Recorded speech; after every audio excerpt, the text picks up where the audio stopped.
हाँ जी। तो we are done with the higher education part and school का ऑल्सो। ठीक है, हम देख लिया कि न्यू एजुकेशन पॉलिसी में जो स्कूल का पार्ट है और जो हायर एजुकेशन है उसके अंदर उन्होंने उनके क्या की पॉइंट्स हैं। Now next is the teacher education, कि टीचर एजुकेशन के अंदर उन्होंने क्या मेन चीजें दी हैं। ठीक है, तो टीचर एजुकेशन के अंदर फर्स्ट चीज क्या है कि रिगरस टीचर प्रिपरेशन, यानी कि मतलब बहुत ही एक कॉम्प्लेक्स प्रोसेस अब कर दिया है। आपको भी पता है, जैसे मैं कल भी कह रही थी कि पहले ऐसा होता था कि कोई भी मास्टर्स किए है तो आप टीच कर सकते हो, या ग्रेजुएशन भी की है तो आप टीच कर सकते हो, कोई पर्टिकुलर सब्जेक्ट या एरिया या फिर जैसे ऐसा कुछ भी नहीं देखा जाता था, है ना। बट अभी क्या है कि आपको बहुत ही प्रोफेशनली टीचर बनने के लिए आपको प्रोफेशनली अपनी जो है डिग्रीज करनी पड़ती हैं, और प्लस आपको क्या है कि सब्जेक्ट्स का कॉम्बिनेशन एंड ऑल सारी चीजें देखनी होती है ना। तो यही चीज यहाँ पे इन्होंने बोली है कि हम इसी तरीके से ही फैकल्टी जो है वो हायर करेंगे, टीचिंग जो स्टाफ है। तो इनका ऑब्जेक्टिव क्या है कि ensure that teachers are given the highest quality training in content. ठीक है, जो भी वो पढ़ाएंगे वो एक तो उसमें एक्सपर्ट होने चाहिए, पैडागोजी, उनका वे ऑफ टीचिंग बहुत ही अच्छा होना चाहिए, एंड प्रैक्टिस। ठीक है, उस चीज की उनको practice. Then by moving the teacher education system into multidisciplinary colleges and universities and establishing the 4 year integrated bachelors degree as the minimum qualification for school teacher. ठीक है, यानी कि कल दिन अगर आपको स्कूल टीचर लगना है, जब ये इम्प्लीमेंट हो जाएगा, तो कल दिन अगर आपको स्कूल टीचर लगना है तो you have to have this 4 year integrated bachelor of education, यानी बीएड कितने साल की हो जाएगी, 4 साल की, वो आफ्टर +2 ही हो जाएगी। मतलब बीए बीएड जिसको हम कह देते हैं, जैसे अभी आपका लॉ होता है 5 year लॉ, इसी तरीके से जो है इंटीग्रेटेड बीएड हो जाएगी, और वो बीएड रिक्वायर्ड होगी स्कूल टीचर के लिए। ठीक है, मतलब मिनिमम क्वालिफिकेशन वो होनी चाहिए। उसके बाद आपको अगर किसी पर्टिकुलर डिसिप्लिन में जाना है तो उसके ऊपर आपको मास्टर्स करनी होगी एंड फर्दर आपको डिग्री लेनी होगी। ठीक है, तो यहाँ पे ये चीज आपकी आती है। Then the 4 year BEd degree will be on par with the other undergraduate degrees, and students with a 4 year B.Ed will be eligible to take up master's degree program। ठीक है, तो मिनिमम आपको पहले 4 साल की बीएड करनी है, उसके बाद आपको मास्टर्स करनी है। द करंट 2 year बीएड, जो अभी के लिए जो हमारी 2 year बीएड है, इट विल कंटिन्यू टिल 2030 तक वो कंटिन्यू होगी। After 2030 only those institutions which offer a 4 year teacher education programme will run the 2 year programme as well. ठीक है, तो सिर्फ वही चलेंगे आगे चल के जिन्होंने बीएड इंटीग्रेट कर दी है, जो भी इंस्टीट्यूशंस हैं। ठीक है, जो बीएड करवाते हैं। These programs will be offered to those with a graduate degree। ठीक है, और ये जो 2 साल वाला है वो ग्रेजुएट डिग्री को ही दिया जाए, मतलब ग्रेजुएशन वाला, जैसे वो अभी सिमिलर, जैसे अभी हम बीए करके फिर बीएड करते हैं ना, तो वो 5 years लगते हैं, तो उसको उन्होंने कट शॉर्ट कर दिया है कि आप सीधा बीए बीएड के अंदर एडमिशन ले लीजिए और टीचिंग के अंदर, टीचिंग लाइन के अंदर जाइए। Then no other kind of pre-service teacher preparation, ठीक है, programs will be offered after 2030। Pre service कोई भी टीचर प्रिपरेशन प्रोग्राम जो है वो ऑफर नहीं किया जाएगा इसके अलावा। ठीक है, इसके अलावा मतलब जो इंटीग्रेटेड प्रोसेस है ना, उसी के अंदर ही जो है आपका प्री सर्विस होता है जॉब लगने से पहले, जब आप एक्चुअल में जाके स्कूल्स के अंदर टीचिंग करते हो, जो हम बीएड के अंदर करते हैं। ठीक है, अर्लियर जैसे मैंने जब की थी कि लाइक 2010 में, है ना, तो हाँ 2010 के अंदर जब मैंने की थी तब हम 20 days हार्डली, मतलब हम जाते थे, मतलब 20 to 25 days संडेज को मिला के अगर आप कह लीजिए कि 20 days अराउंड हमें 15 लेक्चर्स तैयार करने होते थे, जो हमें लिटरली जाके स्कूल के अंदर पढ़ाने होते थे। ठीक है, तो अभी क्या है, अभी एक सेमेस्टर पूरा बच्चों को जाना होता है, जैसे आई गेस 3rd सेमेस्टर है इस टाइम, 2 साल की होगी ना बीएड, तो उस टाइम पे 1 साल की थी।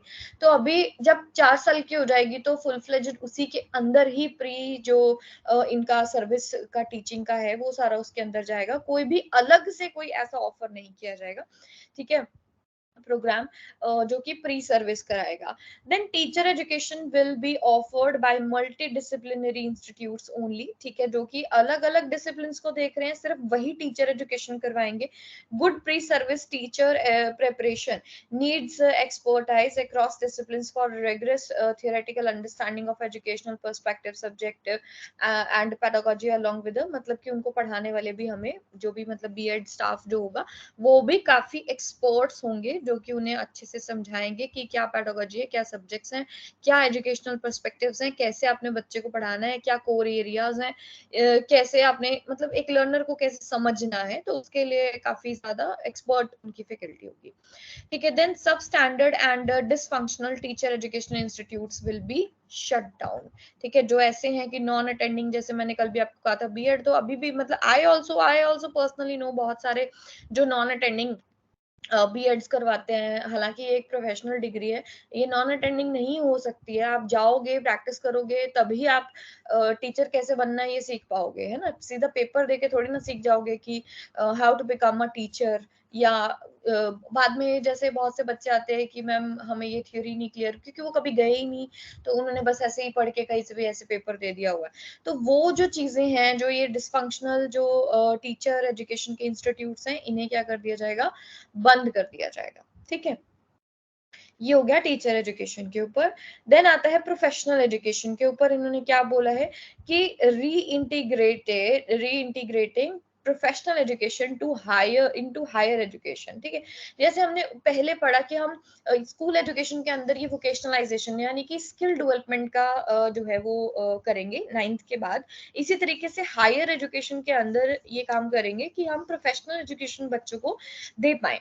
तो जिसमें कि इनका जो ऑब्जेक्टिव है वो क्या रहेगा कि build a holistic approach to the preparation of professionals.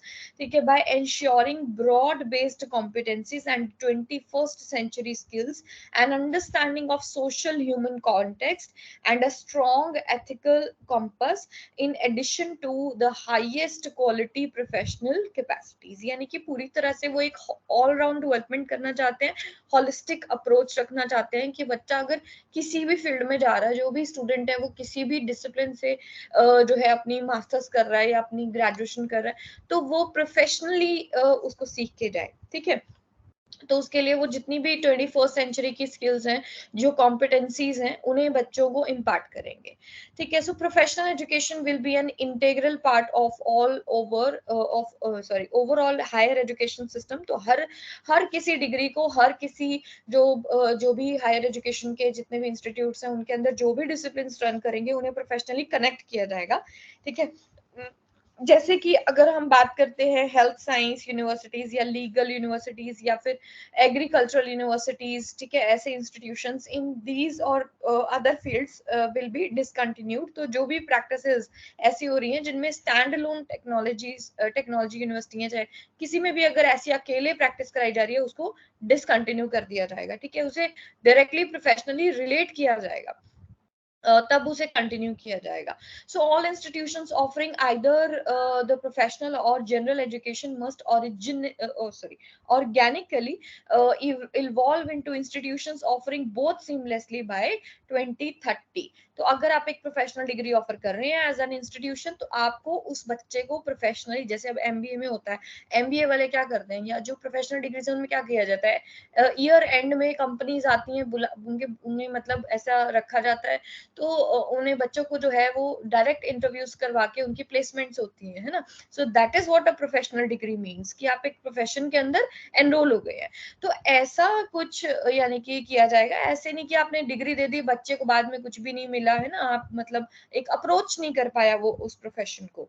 ठीक है, तो ऐसा नहीं किया जाएगा। देन एग्रीकल्चर जो एजुकेशन है, will allied disciplines will be revived। इसके अंदर जितने भी डिसिप्लिन है, जितने भी इनके सब सब्जेक्ट्स हैं, उनको जो है रिवाइव किया जाएगा। although agricultural universities comprise approximately 9% of all universities in country, enrollment in agriculture and allied sciences is less than 1% of all enrollment in higher education। देखो मतलब 1% से भी कम बच्चे हैं जो एग्रीकल्चरल के अंदर मतलब एग्रीकल्चर जो आपकी यूनिवर्सिटीज हैं उनके अंदर एनरोल होते हैं।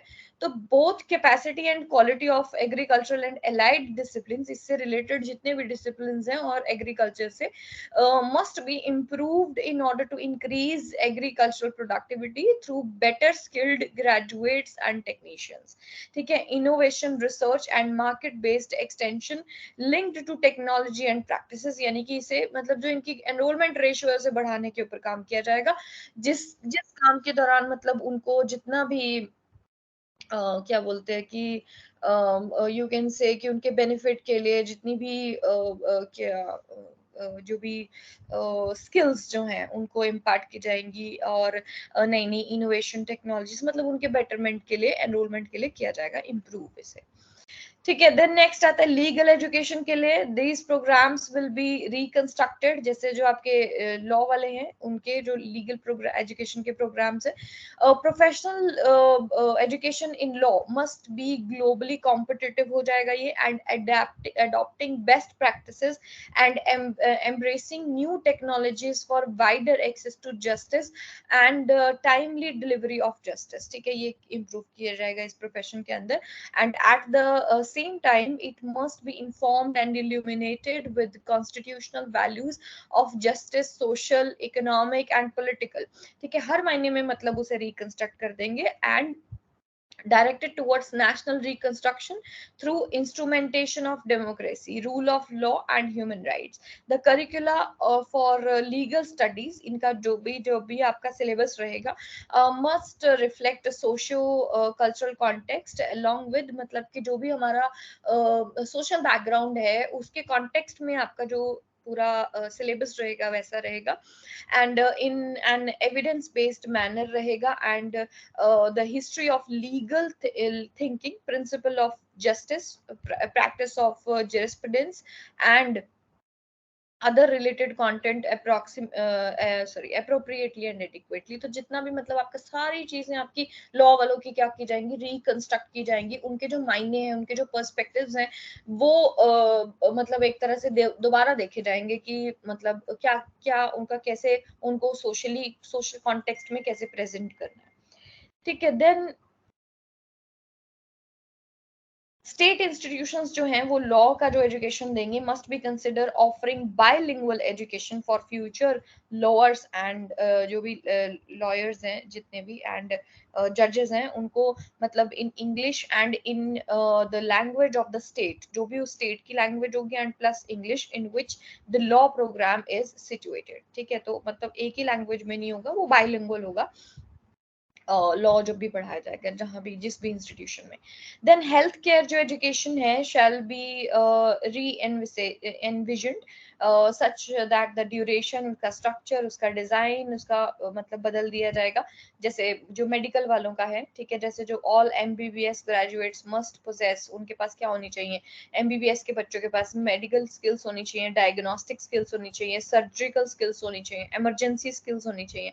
ठीक है, तो इसके ऊपर काम होगा, and the 5 year or 2 of the MBBS courses will be designed as a common period of all science graduates। तो ऐसा कुछ डिजाइन किया जाएगा जो हर मेडिकल के स्टूडेंट को जो है, चाहे वो BDS वाले हैं, चाहे वो नर्सिंग वाले हैं, चाहे वो मतलब MBBS ले रहे हैं, उनको एटलीस्ट ये 4 स्किल्स मतलब मेडिकल, डायग्नोस्टिक, उनको ये सर्जिकल और ये इमरजेंसी स्किल्स उनको सिखा दी जाएंगी। उसके बाद वो अपने प्रोफेशन में जो भी स्पेशलाइजेशन करना चाहें वो कर सकते हैं। ठीक है, तो एक बेसिक ऐसा प्रोग्राम बना दिया जाएगा उनके लिए। देन टेक्निकल स्टूडेंट्स के लिए they face technical education faces specific challenges as these disciplines are neither entirely knowledge based nor entirely skill based. तो ना तो ये पूरी तरह से थ्योरेटिकल है, ना ही ये पूरी तरह से प्रैक्टिकल है ना।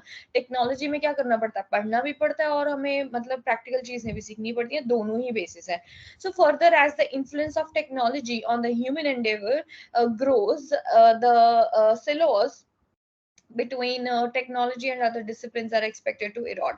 अब ये क्या किया जाएगा कि दूसरे disciplines के साथ इसे connect करने की कोशिश की जाएगी, और अगर हम आगे चले तो not only will these sectors continue to demand well qualified individuals for several decades. अब कुछ नहीं है, ये कह रहा है कि आगे चल के हमें सारे जितने भी हैं, जो भी चाहे प्रोफेशन में आप हो, आपको टेक्निकल नॉलेज होनी तो बहुत ही जरूरी है। तो जो टेक्निकल एजुकेशन वाले लोग हैं वो बहुत ही ज्यादा उनकी डिमांड बढ़ जाएगी आगे चल के। ठीक है, तो इन प्रोग्राम्स को काफी हद तक दूसरे प्रोग्राम्स के साथ लिंक करने की कोशिश, लिंक इन द सेंस कि कैसे आपने, अगर आप एज अ टेक्नीशियन किसी और फील्ड के अंदर काम करते हैं, क्योंकि आपको भी पता है टेक्नीशियन हर फील्ड के अंदर है, क्योंकि हमें हर चीज कंप्यूटर पे चाहिए, हर चीज हमारी टेक्नोलॉजी से रिलेट हो रही है। ठीक है, तो हमें engineering and technology programmes will be revised to prepare professionals who are well prepared, and both current and future practices उनको करवाई जाएंगी। ठीक है, and curriculum will also be renewed, इनका नया करिकुलम सेट होगा। तो ये 5 ऐसी एजुकेशन है टीचर एजुकेशन के अंदर इन्होंने जो बताई हैं। कौन कौन सी? एक तो टीचर की ही जो प्रोफेशनल जो इन्होंने प्रोफेशंस के अंदर बताई हैं, not teacher education, professional education में। ठीक है, कौन कौन से प्रोफेशन आ गए? एक तो एग्रीकल्चर का आ गया, एक तो इन्होंने बोल दिया कि हम ऑल ओवर जो हायर एजुकेशन है उसी को ही प्रोफेशनल बनाने की कोशिश करेंगे, हर प्रोफेशनल फील्ड के अंदर हम काम करेंगे। दूसरा, एग्रीकल्चरल प्रोफेशन की बात हो रही है, फिर लीगल प्रोफेशन की बात हो रही है, फिर हेल्थ केयर प्रोफेशन की बात हो रही है, और उसके बाद लास्ट में आपके टेक्निकल एजुकेशन की बात हो रही है यहाँ पे। ठीक है, नाउ नेक्स्ट वन जो आपको आई डोंट थिंक सो यहाँ से कोई भी क्वेश्चन आएगा, but it is only the only document and research से रिलेटेड है, तो हम इसको एक बार रीडिंग जरूर देंगे। अब यहाँ पे क्या है कि इन्होंने क्या बोला है कि नेशनल रिसर्च फाउंडेशन, ठीक है, इसके ऊपर क्या रहेगा?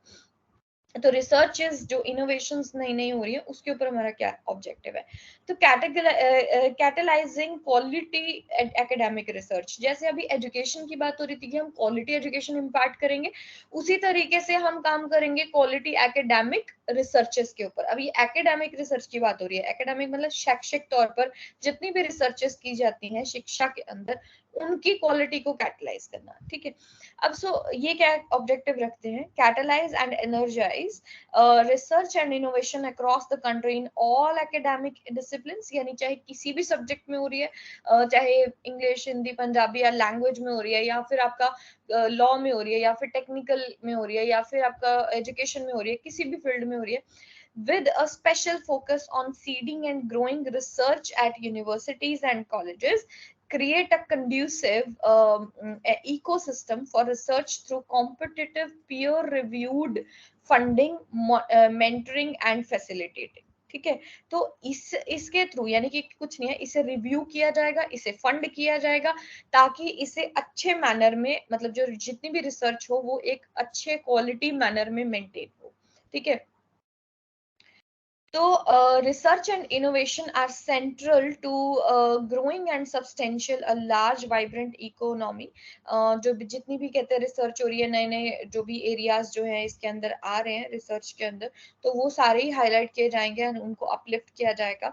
ठीक है, सो इसके लिए किया क्या जाएगा, इंपॉर्टेंट चीजें क्या की जाएंगी? नंबर 1 कहता है the national research foundation will be set up through an act of parliament. एक नई एजेंसी खड़ी करेंगे ये नेशनल रिसर्च फाउंडेशन के नाम से, जो कि एक्ट ऑफ पार्लियामेंट के थ्रू पास होगी as an autonomous body of the government. ठीक है, जैसे कि और बाकी सारी यूजीसी वगैरह जैसे पास हुई हैं, वैसे ही ये भी पार्लियामेंट में इसे भी ग्रांट किया जाएगा। and it will be given an annual grant of rupees 20,000 crore का, इसे मतलब कि हमारी जीडीपी का 0.1%। ठीक है, इसके ऊपर खर्च किया जाएगा। This will be increased progressively, और जैसे जैसे हम बढ़ते जाएंगे आगे आगे उसके ऊपर वैसे वैसे खर्चा हमारा जो है वो इंक्रीज होता चला जाएगा। ठीक है, मतलब और ज्यादा फंड किया जाएगा इसे। The primary scope of work of foundation which will include, अब इसके क्या फंक्शंस होंगे, क्या स्कोप होगा मतलब इसका? Funding research in all discipline, एक तो ये हर किसी फील्ड में रिसर्च के ऊपर पैसा खर्चेंगे, ठीक है, across the academic landscape through a competitive peer review based process. Peer review का मतलब है अगर मैं रिसर्च कर रही हूँ तो मेरे साथ जो रिसर्च कर रहे हैं, जैसे मतलब जैसे मैंने ऐसे आपको पोर्टल्स बताए थे जो कि पीयर रिव्यू करते हैं, यानी कि आपस में आप लोग अपने जो भी लोग रिसर्चेस कर रहे हैं वो अपने पीयर के रिसर्च को रिव्यू कर सकते हैं, ठीक है। तो इस तरह के प्रोसेसेस चलाए जाएंगे, कॉम्पिटिटिव होगा वो प्रोसेस, ठीक है, ऐसे इसके ऊपर पैसे खर्च किए जाएंगे। Then building research capacity at academic institutions across the country, ऐसे नए नए जो हैं वो रिसर्च एकेडमिक इंस्टीट्यूशंस ओपन किए जाएंगे। Then creating beneficial linkage between researchers, government and industry, यानी कि जितने भी रिसर्चर्स हैं उनको लिंक किया जाएगा with the government and with the industries, ठीक है, उनके बेनिफिट्स के लिए, to ensure that the most urgent national issues are researched, ताकि वो ये देखें कि भाई देखो अब इंडस्ट्री को पता है कि हमारा रीसेंट ट्रेंड ये चल रहा है, आप इसके ऊपर रिसर्च करें, है ना। जैसे गवर्नमेंट एजेंसीज को पता है कि हमारा रीसेंट चीज ये चल रही है, आप इसके ऊपर आप रिसर्च करिए, या इस फील्ड में आप गो थ्रू कीजिए कि क्या हमारे फर्दर एरियाज हो सकते हैं जिसके ऊपर आप रिसर्च कर सकते हैं। तो लेटेस्ट रिसर्च ब्रेक थ्रूज के लिए, ठीक है, हम क्या करेंगे, मतलब पब्लिक गुड के लिए लेटेस्ट ट्रेंड्स को एक्सप्लोर करने के लिए आपस में लिंक किया जाएगा रिसर्चर्स को with the government and with the different industries, ठीक है। Then recognising outstanding research through special prizes and seminars, तो स्पेशल प्राइजेस एंड सेमिनार्स भी रखे जाएंगे जो भी बढ़िया रिसर्च होगी उसके लिए। मतलब अवार्ड सिस्टम जैसे होता है कि आपने बहुत ही अच्छी रिसर्च किया या बहुत ही अच्छे फील्ड में किया है, इस तरीके से अवार्ड्स रखे जाएंगे। Then the foundation will have 4 major divisions, इसकी 4 major divisions होंगी इस फाउंडेशन की, जो नेशनल रिसर्च फाउंडेशन होगी। कौन कौन सी? साइंस का एरिया होगा इसमें, एक टेक्नोलॉजी का एरिया होगा, एक सोशल साइंसेस का एरिया होगा, एक आर्ट्स एंड ह्यूमैनिटीज का एरिया होगा। तो ये 4 बड़े बड़े एरियाज होंगे और इनके अंदर जितनी भी रिसर्चेज होंगी वो सारी यहाँ पे जो है देखी जाएंगी। तो इतना क्लियर है इस डॉक्यूमेंट में से, इस ड्राफ्ट में से जितना हमने पढ़ा? Is it clear to all of you? Yes, ma'am.